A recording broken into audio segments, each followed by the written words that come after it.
يا مساء الحب والسعادة على الناس الحلوة بزيادة.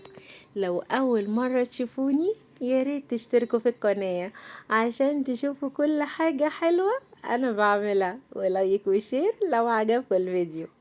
النهاردة هنعمل الفولية والسمسمية على أصولها، أحلى من بتاع المحلات وأتحداكوا. سامعين؟ سيمفونية يا اخواتي، لا لا ولا القرمشة. اسمعوا كده معايا، لا والله حاجة بجد فاخر من الآخر. تعالوا نشوف هنعمل الحلويات الحلوة دي معايا ازاي. أول حاجة هنحتاج ربع كيلو من السمسم المتحمص، وربع كيلو من الفول السوداني برضو المتحمص. وعلى كل ربع كيلو من الحاجات الحلوة دي هنحتاج نص كوباية سكر، طبعا للفولية الواحدة والسمسمية الواحدة.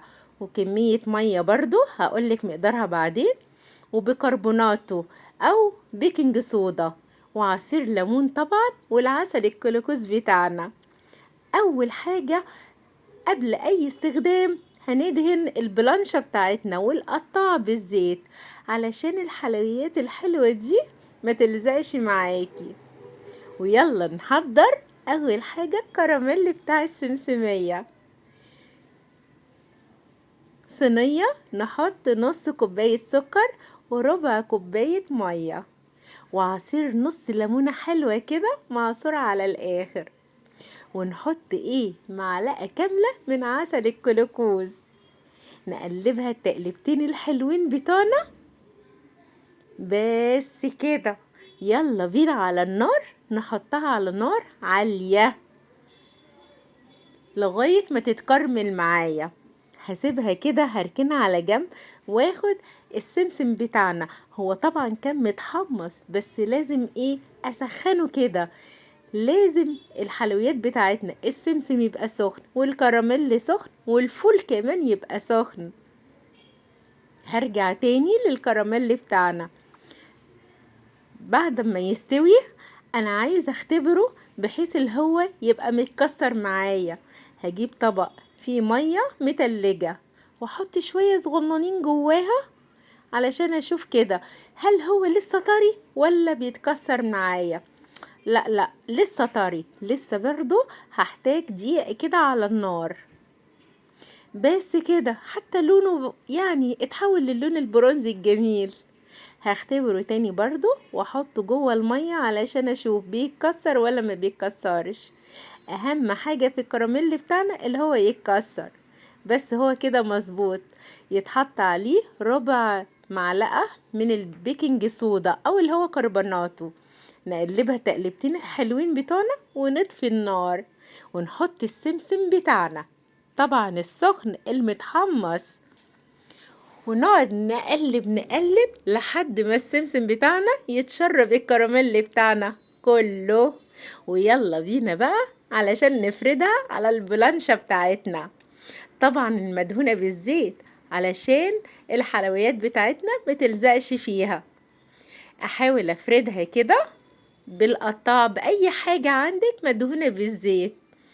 ويفضل بصراحة اللي انت وهي سخنة اللي انت تفرديها بأي حاجة عندك. بس بصراحة مش ببقى متحكمة فيها، انا بحب اللي انا افردها بايدي على طول.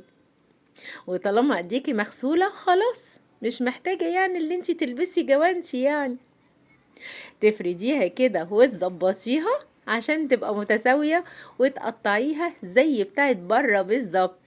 ولازم تحاولي كل الحاجات دي تعمليها وهي تكون سخنة او دافية كده، ايديكي تستحملها. تجيبي القطاع وتقعدي تقطعيها بقى حاجات متساوية براحتك بقى، رفيعة تخينة، انتي وراحتك، انتي ومزاجك بقى في الموضوع ده. تظبطيها كده علشان تبقى عاملة زي بتاعت بره، واحلى كمان من بتاعت بره. اي اطراف زايدة مفيش مشكلة عندنا عادي، الاطفال هيقوموا بالواجب وهياكلوها. اهم حاجة تظبطي الحلويات بتاعتك بس كده. الله ما شاء الله، لا ده حلويات حلوة خالص، الريحة طالعة جنان، ما بالك بالطعم. بس كده هجيب طبق علشان استفها عليه ويبقى شكلها حلو كده اما اجي اقدمها. بس كده اتعملت السمسمية، حاجة سهلة خالص والله. يلا بينا نعمل الفولية. برضو نفس الصينية اللي انا عملتها على النار، وهكرمل برضو، بس انا دلوقتي هضاعف الكمية، بدل نص كوباية سكر هخليها كوباية سكر كاملة، ونص كوباية مية، وعصير ليمونة، ومعلقة كاملة من العسل الكلوكوز. ليه؟ لان انا مش هعمل ربع كيلو من الفول، لا انا هعمل بصراحة نص كيلو، لان الاولاد طلبوا مني ان انا اعمل فولية بزيادة شوية. ممكن حضرتك تضاعفي الكمية براحتك، اهم حاجة انا بديلك المقدار اللي انا عاملاه دلوقتي، وانتي براحتك بقى تضاعفي الكمية اللي انتي عايزاه. برضو انتي ملاحظة ان انا سخنت الفول رغم اللي هو متحمص، وبرضو الكراميل بعمل له اختبار لغاية ما يبقى الكراميل بتاعي مش عايزاه طري، انا عايزاه يبقى مقرمش ويتكسر معايا، وهختبره برضو في المية كده حلو خالص. هحط دلوقتي نص معلقة من بيكنج صودا او اللي هو الكربوناتو، واقلبه تقلبتين حلوين كده، بس اطفي النار واحط الفول بتاعي السخن المولع، لازم كل حاجة معاكي تبقى سخنة. هقلبه تقلبتين حلوين كده لغاية ما الفول يتشرب الكراميل بتاعي، وزي المرة اللي فاتت بالظبط هتدهني البلانشة بتاعتك بالزيت علشان الحلويات متلزقش فيها. تحطي الحلويات على البلانشة وتحاولي تفرديها وهي سخنة. بس كده تحاولي تفرديها كده، واما بتدفى معاكي وايديكي تستحملها عادي تفرديها بايديكي علشان تبقي متحكمة اكتر.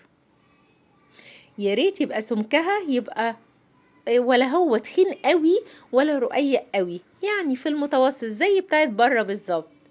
واقطعها بسرعة بسرعة حاجات يعني متساوية بالطول وبالعرض.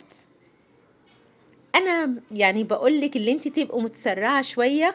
ليه؟ لان لازم الحاجات دي تتعمل وهي سخنة وهي دافية الى حد ما، علشان لو بردت معاكي مش هتعرفي تشكليها، هتبقى خلاص جمدت كده بقى وهتبقى قطعة واحدة. انا عايزاها قطع متساوية علشان تتقدم بطريقة حلوة، وكل واحد بيبقى ياخد الحتة بتاعته. خلاص تمام كده انا قطعتها بطريقة متساوية، والحتت الصغننة اللي باقية دي عادي يعني هتتاكل، كله بيتاكل كله حلو. بس كده هقطعها برضو، هكمل تقطعها علشان اقدمها في طبق التقديم. على فكرة يا جماعة الحاجات دي والله فعلا معمولة بكل حب وسعادة للناس اللي انت بتحبيها، اولادك بقى، جيرانك، حبايبك، اصدقائك. لا لا ده حاجة حلوة خالص في منتهى الجمال والروعة، هتعجب الصغير هتعجب الكبير، مش هتبطلي اللي انت تعمليها. ارخص من بره مليون مرة. مش عايزة اقولك نص كيلو الفول السوداني ده بيطلع معاكي كيلو بحاله. سامعة القرمشة؟ ده كفاية لوحدها القرمشة الحلوة دي. بسم الله ما شاء الله، بألف هنا وصحتين. واستنوني مع طبخة جديدة وطريقة جديدة وحلويات أحلى جديدة من مطبخ كوكي. مستنية اللايك الجميل بتاعكم والتعليقات كل بتعجبني. بحبكم في الله.